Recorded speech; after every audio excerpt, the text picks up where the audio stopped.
Early 2020 में south Korea के one of the largest news network SBS के headquarter में सारे प्रेस रिपोर्टर्स एक कॉन्फ्रेंस हॉल में बैठ के एक वीडियो देख रहे थे। उस वीडियो को देखते टाइम उनके माथे से पसीना आ रहा था, उनके हाथ कांप रहे थे एंड उनके फेस पे अजीब सा टेंशन था, क्योंकि जो वीडियो वो देख रहे थे उस वीडियो पे एक माइनर लड़की कंप्लीटली नेकेड थी। उसके बदन पे कोई भी कपड़ा नहीं था एंड उसने अपने फेस को एक ब्लैक कलर के कैरी बैग से कवर करके रखा था एंड वो एक वियर्ड सा साइन बना के कह रही थी कि I am the slave of Baksa. And SBS ने अगर बाक्सा या फिर एनेथरूम के ऊपर कोई भी वीडियो या फिर न्यूज़ पब्लिश किया तो वो SBS के हेडक्वार्टर के सामने आकर अपने आप को आग लगा के मार देगी। आप लोगों को अजीब लग रहा होगा ना, क्योंकि कोई रैंडम सा वीडियो आया है, इसे देखकर ये रिपोर्टर से इतना डर क्यों रहे हैं, वीडियो तो फेक भी हो सकता है एंड कोई भला किसी और के लिए अपने आप की जान क्यों ही देगा। लेकिन वहाँ पे मौजूद हर एक रिपोर्टर को ये अच्छे से पता था कि जिसके कहने की वजह से वो लड़की ये कर रही है, उसके लिए उस लड़की को मरवाना कोई बड़ी बात नहीं थी, क्योंकि उस आदमी ने इससे भी पहले इससे भी 100 से ज़्यादा घिनौने क्राइम ऑलरेडी कमिट कर दिया था एंड उसके लिए किसी इंसान की जान कोई मायने नहीं रखता था। आखिर ये बाक्सा एंड एनेथरूम क्या चीज़ है, इसके बारे में हम इस वीडियो पे डिटेलली जानने वाले हैं। Welcome back to another video of Intel. My name is Amit. In this video, we are going to discuss about the case of Anethroom. 500만 원 줄 테니 텔레그램으로 얘기하자고 쪽지가 오는 거예요. 자기를 박사라고 불렀어요.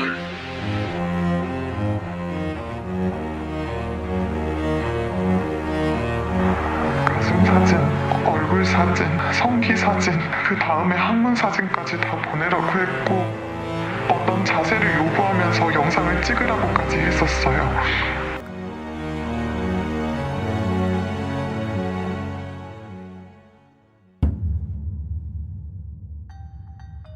Red room एक ऐसा कॉन्स्पिरेसी कॉन्सेप्ट जिसके डार्क वेब पे existing होने के लोग दावा करते हैं। जिनको भी रेड रूम के बारे में पता नहीं है उन्हें सिंपली ये बता दूं कि रेड रूम एक डार्क वेब का लाइव स्ट्रीम होता है जिसमें एक इंसान को लाइव टॉर्चर किया जाता है। ये सिंपली हमारे YouTube का जो लाइव स्ट्रीम होता है वैसा ही होता है, जैसे कि एक स्ट्रीमर स्ट्रीम कर रहा है, उसे क्या करना है हम सुपर चैट के थ्रू उसे बताते हैं।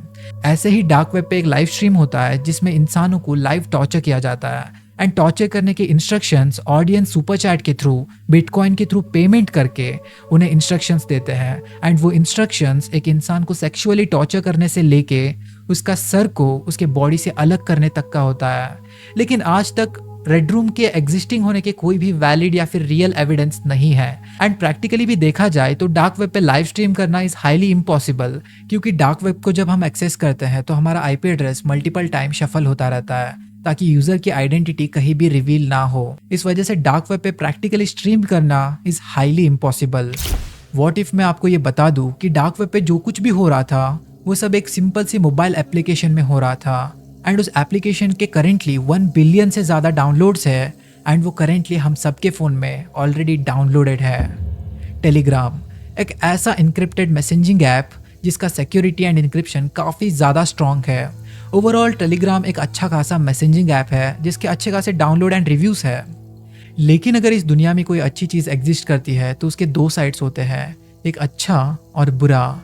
एंड एक इंसान टेलीग्राम जैसे सिंपल सी मोबाइल ऐप को एक डार्क वेब के मॉडल की तरह एक बिजनेस मॉडल बना के कैसे यूज़ करता था एंड लोगों को कैसे टॉर्चर करता था, वो आज के वीडियो पे हमें देखने मिलेगा। 11th of March 2019 south Korea के हानक्योरे न्यूज़पेपर के मेल बॉक्स में एक जोकर नाम के एनोनिमस ID से एक मेल आया हुआ था। उस मेल को हानक्योरे के इन्वेस्टिगेटर किम वॉन ओपन करके चेक करते हैं। जब उन्होंने उस मेल को ओपन किया तो वहां पर कुछ वीडियोस थे जिनके ऊपर स्लेव ऑफ बाक्सा नाम का वाटरमार्क था। जब उन्होंने उन वीडियोस में से एक वीडियो को प्ले करके चेक किया तो उनके होश उड़ गए। एक वीडियो में एक हाई स्कूल की लड़की अपने स्कूल यूनिफॉर्म में अपने ही स्कूल के बॉयज वॉशरूम में जाती है। वहां पे जाकर वो उसी वॉशरूम के एक यूरिन सिंक को लीक करने लगती है। हम सबको पता है कि बॉयज वॉशरूम कैसे मेंटेन किया जाता है, वहाँ पे काफ़ी गंदा स्मेल होता है एंड स्पेशली वो एक पब्लिक वॉशरूम था। वहाँ की यूरिन सिंक को वो लड़की लीक कर रही थी। ये करते टाइम उसके फेस पे वो यूरिन स्मेल पंच कर रहा था, लेकिन फिर भी उसने अपना पूरा सर उस सिंक के अंदर डाला था एंड वो लिक करते जा रही थी, लिक करते जा रही थी, करते जा रही थी। ये करते टाइम उसके फेस पे स्माइल था, वो हंस रही थी एंड ऐसे दिखा रही थी कि वो ये सब करने के लिए बेताब है, वो खुश है इन सब से। लेकिन उसके आंखों से आंसू आ रहे थे, वो रो भी रही थी, उसके साथ साथ वो हंस भी रही थी, उसकी बॉडी कांप रही थी। उसे देखने से लग नहीं रहा था कि वो ये सब अपने मन से कर रही है, बल्कि कोई उसे ये करने के लिए फोर्स कर रहा है। सब करने के बाद वो एक वियर्ड सा साइन बनाती है एंड कहती है कि I am the slave of Baksa and I am happy.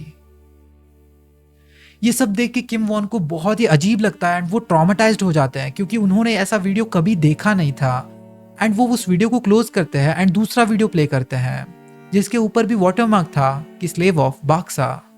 जब उन्होंने उस वीडियो को प्ले किया तो उस वीडियो में एक माइनर लड़की को अपने जेनाइटल्स के अंदर जिंदा वर्म्स इंसर्ट करने के लिए फोर्स किया जा रहा था एंड वो लड़की बिना किसी सवाल के वो इंस्ट्रक्शंस मान रही थी एंड वो अपने जेनाइटल्स के अंदर जिंदा वर्म्स, कैटरपिलर्स इंसर्ट कर रही थी। ये सुनने में काफी डिस्गस्टिंग लगता है, लेकिन किम वॉन वो वीडियोस को देख रहे थे एंड वो सब चीजें एक विक्टिम के साथ उस वीडियो में हो रहा था। And at the end of the video वो विक्टिम कहती है कि I am the slave of Baksa and I am happy. ये सब देख के किम वॉन काफी शॉक्ड हो जाता है। उसको लग रहा था कि ये कौन सी दुनिया है जहाँ पे इंसानों को इतना ज्यादा टॉर्चर किया जा रहा है। उन्होंने उस वीडियो को क्लोज किया एंड तीसरा वीडियो प्ले किया।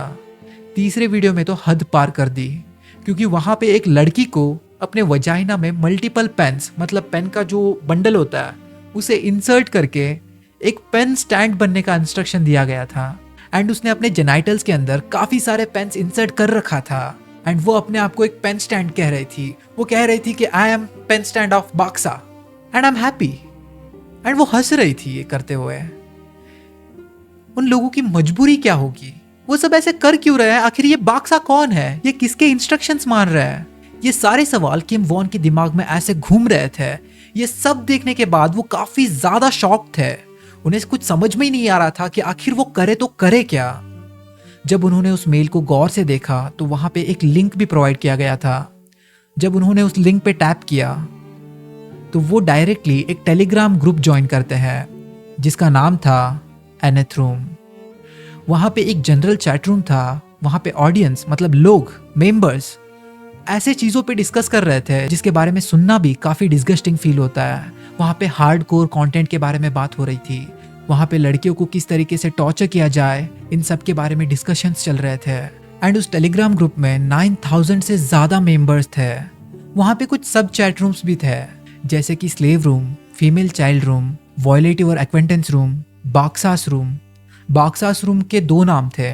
Baksa is a Korean word जिसका मतलब होता है डॉक्टर। उस रूम को बाक्सास रूम भी कहा जाता है एंड डॉक्टर्स रूम भी कहा जाता है। एंड इस वीडियो में आगे जाके मैं ये टर्म बार बार यूज करूंगा, तो आप लोग समझ जाना कि बाक्सा एंड डॉक्टर दोनों एक ही चीज है, बस अलग अलग लैंग्वेज में अलग अलग तरीके से बोला जाता है। एंड आखिर में रूम गॉड। वहां पे चैट में काफी सारे लोग गॉड रूम के बारे में डिस्कस कर रहे थे। वो कह रहे थे कि गॉड कितना अच्छा कंटेंट लाता था, उसके कंटेंट देखने में बहुत मजा आता था, वो कितना गोर कंटेंट लाता था, वो काफी डिस्टर्बिंग वीडियोस बनाता था एंड वो इसके लिए पैसे भी चार्ज नहीं करता था।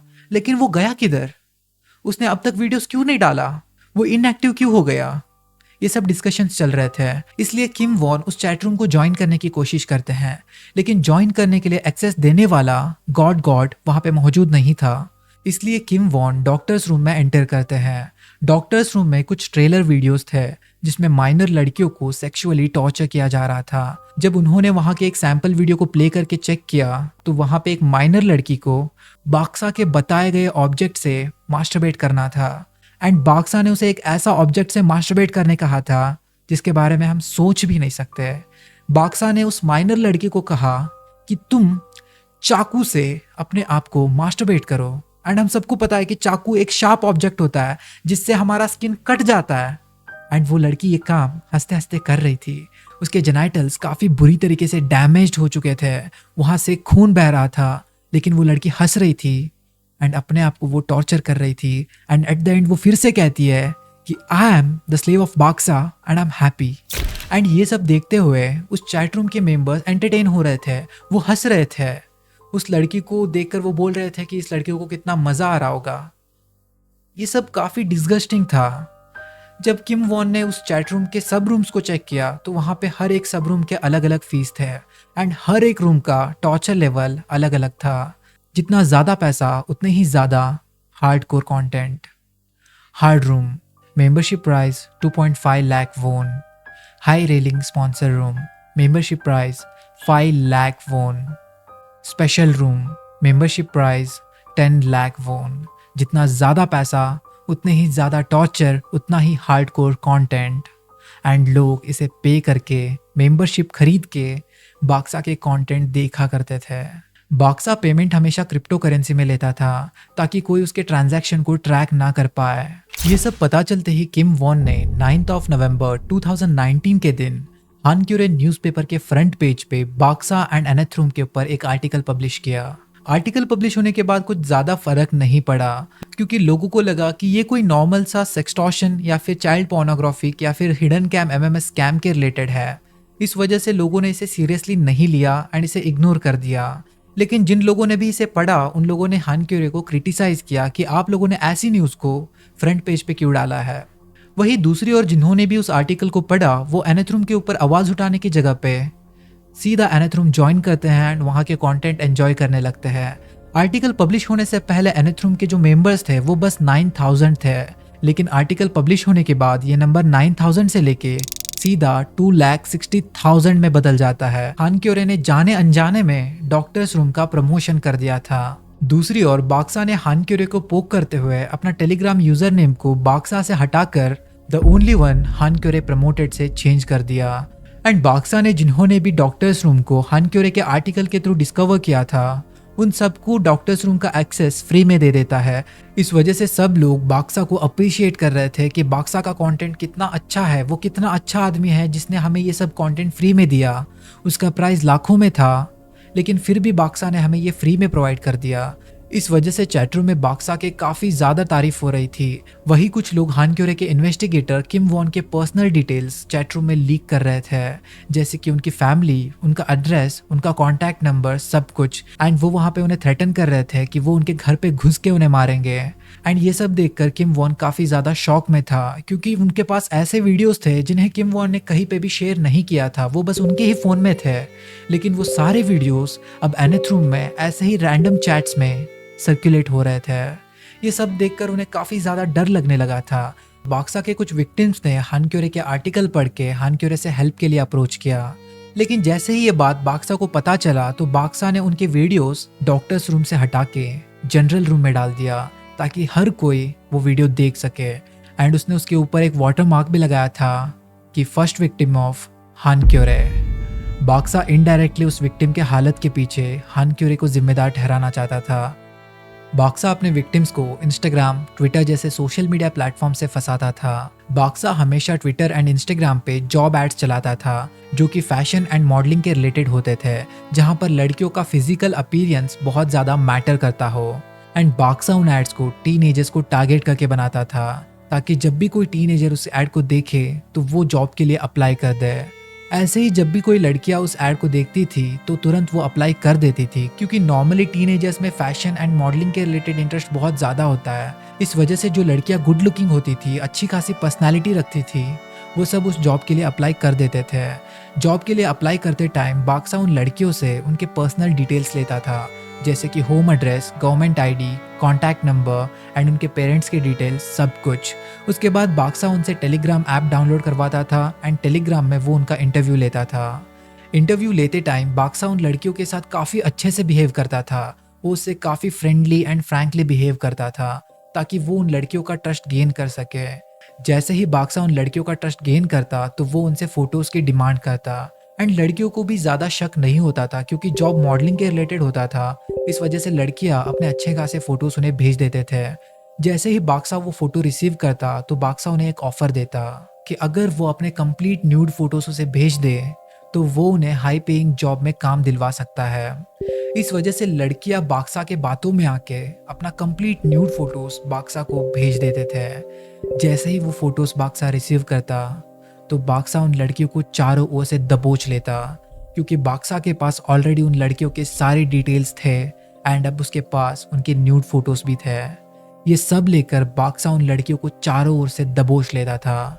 यूजुअली बाक्सा के विक्टिम्स हाई स्कूल या फिर टीनेजर लड़कियां होती थी जो कि अपने पेरेंट्स से छुप छुप के ये काम करते थे एंड जॉब के लिए अप्लाई करते थे।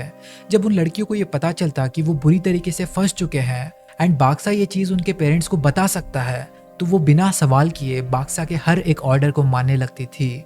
वो कहीं ना कहीं धीरे धीरे से बाक्सा के अनपेड सेक्स स्लेव बन जाते थे एंड बाक्सा उन्हें मन चाहे यूज करता था।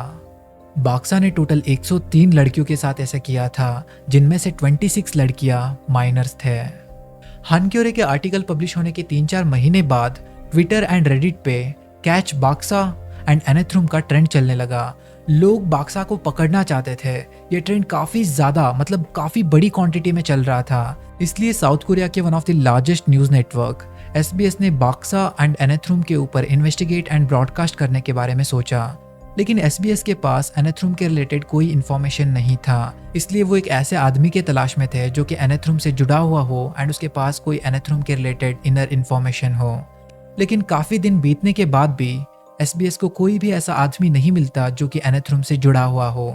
इसलिए SBS ने खुद एनेथ्रुम में जाकर एक मैसेज ड्रॉप किया, contact SBS team if you have any information on Baksa.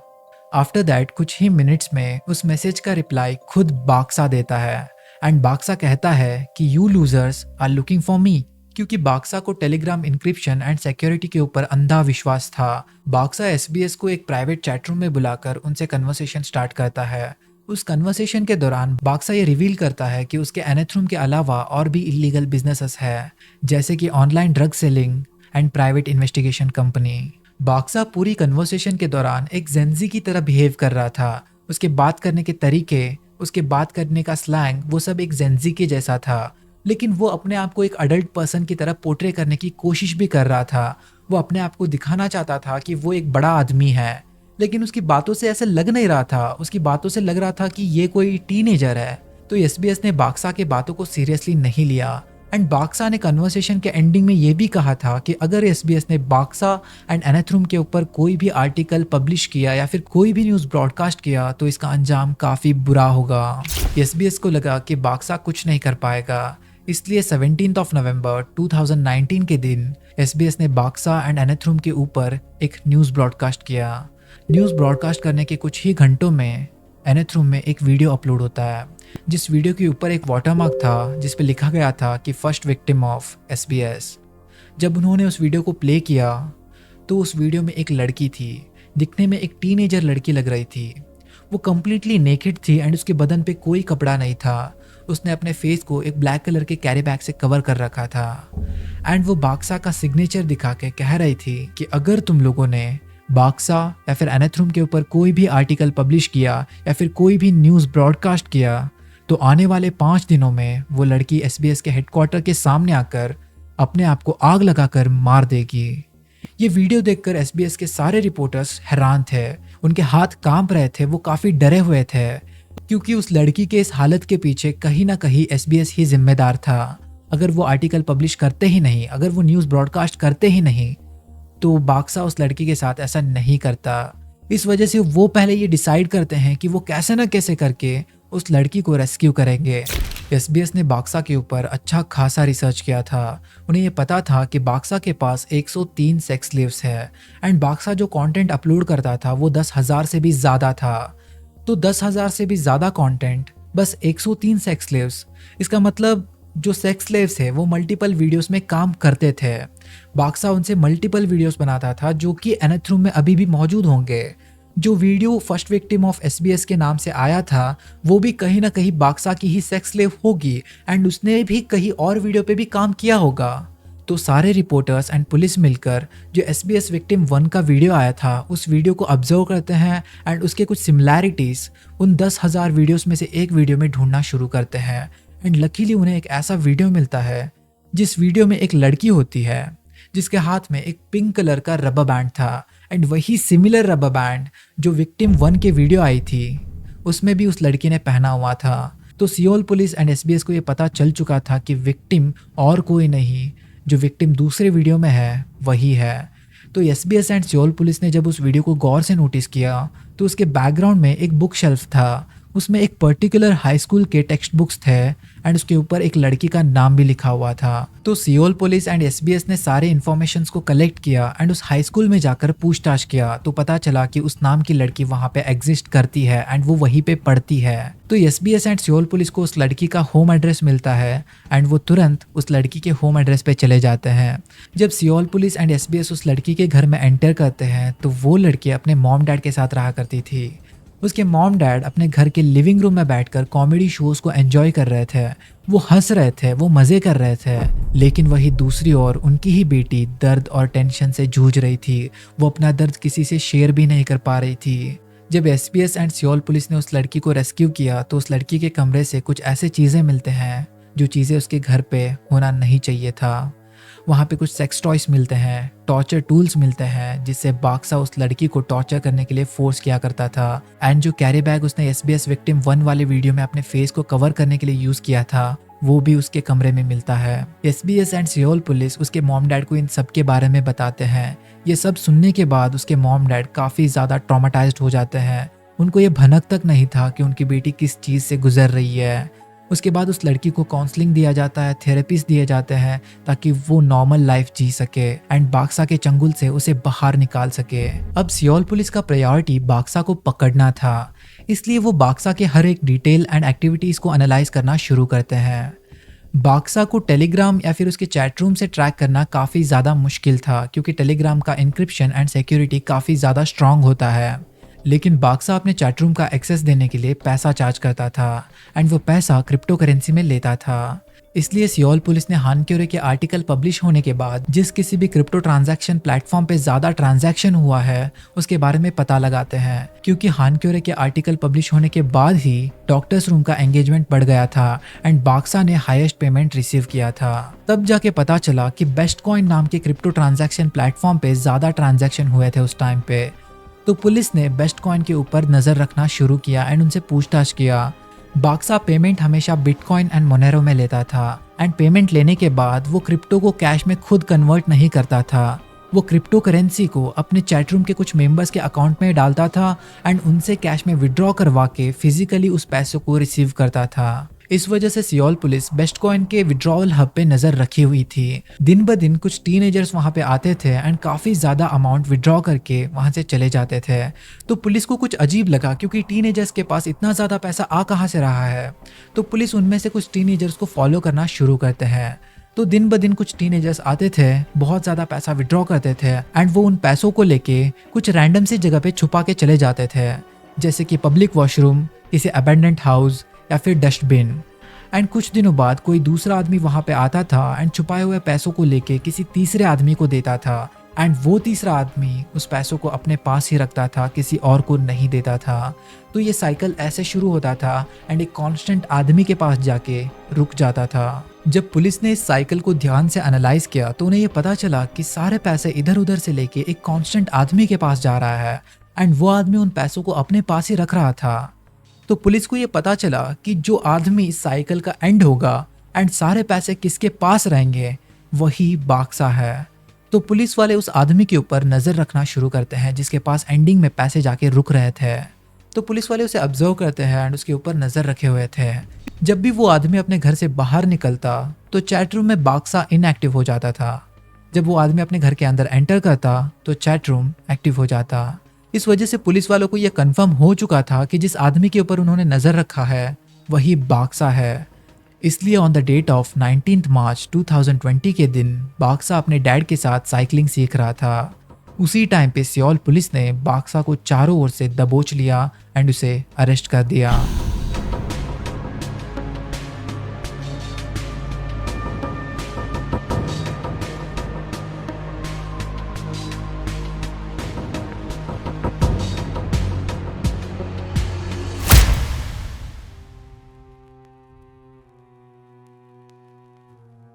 March 24, 2020 Baksa को साउथ कोरिया के सिटीजन्स के सामने पब्लिकली प्रेजेंट किया गया।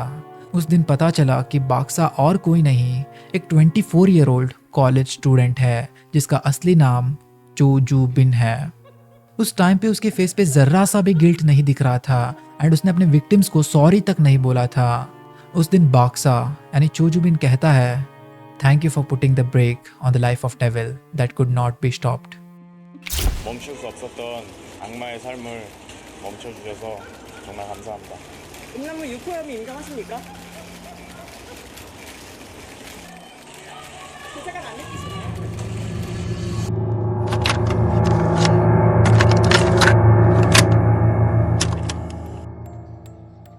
26th of November 2020, Joju bin was sentenced to 40 year in prison. लेकिन कुछ टाइम बाद सजा को एक्सटेंड करके 42 इयर्स का कर दिया जाता है। लेकिन क्या यहाँ पे बस बाक्सा की गलती थी? Obviously not. जो लोग इस कंटेंट को कंज्यूम कर रहे थे उनकी भी उतनी ही गलती थी जितना बाक्सा का था। क्योंकि अगर कोई प्रोडक्ट मार्केट में बनाया जा रहा है तो उसके डिमांड की वजह से, क्योंकि अगर लोग इसका डिमांड करेंगे ही नहीं तो प्रोडक्ट बनेगा ही नहीं, क्योंकि लोग प्रोडक्ट बेचना चाहते हैं पैसों के लिए। अगर बिजनेस ही प्रॉफिटेबल नहीं है तो लोग उस प्रोडक्ट को मैन्युफैक्चर क्यों ही करेंगे। इसी तरीके से सिमिलरली लोग अगर पैसे देके बाक्सा के कंटेंट देखते ही नहीं तो कभी बाक्सा उस टाइप के कंटेंट बनाता ही नहीं। इस वजह से बाक्सा इसके लिए कितना जिम्मेदार है उतने ही जिम्मेदार उसके कंटेंट कंज्यूम करने वाले हैं। इसलिए लोगों ने 24 ऑफ मार्च 2020 के दिन इस टॉपिक को लेकर नेशनल पिटीशन फाइल किया। नेशनल पिटीशन फाइल करने के बाद कुछ लोगों ने इसका अपोज भी किया। कुछ लोगों ने कहा कि हमें हार्डकोर कंटेंट देखना अच्छा लगता है, इस वजह से मार्केट में जो भी कंटेंट अवेलेबल है हम पे करके देखते हैं, इसमें हमारा कोई गलती नहीं है, हम बस एंटरटेनमेंट पर्पस के लिए देख रहे थे, हमारा बाक्सा और उसके विक्टिम्स का कोई लेना देना नहीं है, आप हमें फोकट में इस केस में इन्वॉल्व कर रहे हो एंड हमारी बदनामी कर रहे हो। इस बात को लेकर साउथ कोरिया में काफ़ी ज़्यादा कंट्रोवर्सी होने लगा था, लेकिन पिटीशन में 2.57 मिलियन लोगों ने पार्टिसिपेट किया था। इस वजह से साउथ कोरियन गवर्नमेंट को इसके ऊपर एक्शन लेना पड़ा एंड सियोल पुलिस ने एनेथ्रूम से रिलेटेड 2,60,000 मेंबर्स में से 3,757 मेंबर्स को अरेस्ट किया। उनमें से 245 मेंबर्स को ही इम्प्रिजनमेंट की सज़ा सुनाई गई। बाकी के लोग कुछ ना कुछ रीज़न देके या फिर लॉयर को हायर करके वहाँ से बच जाते हैं एंड यहाँ पर ये केस क्लोज नहीं होता, क्योंकि इस केस में और एक पार्ट है जिसके बारे में हमने इस वीडियो में डिस्कस नहीं किया है। वीडियो के स्टार्टिंग में मैंने आपसे कहा था कि बाक्सा के सिवाय एक और चैट रूम एग्जिस्ट करता है जिसका नाम है गॉड एंड लोग उसकी तारीफ बहुत ही ज़्यादा कर रहे थे। जितना बाक्सा डेंजरस था, बाक्सा गॉड के सामने कुछ भी नहीं था, क्योंकि अगर बाक्सा एक गटर है तो गॉड समंदर।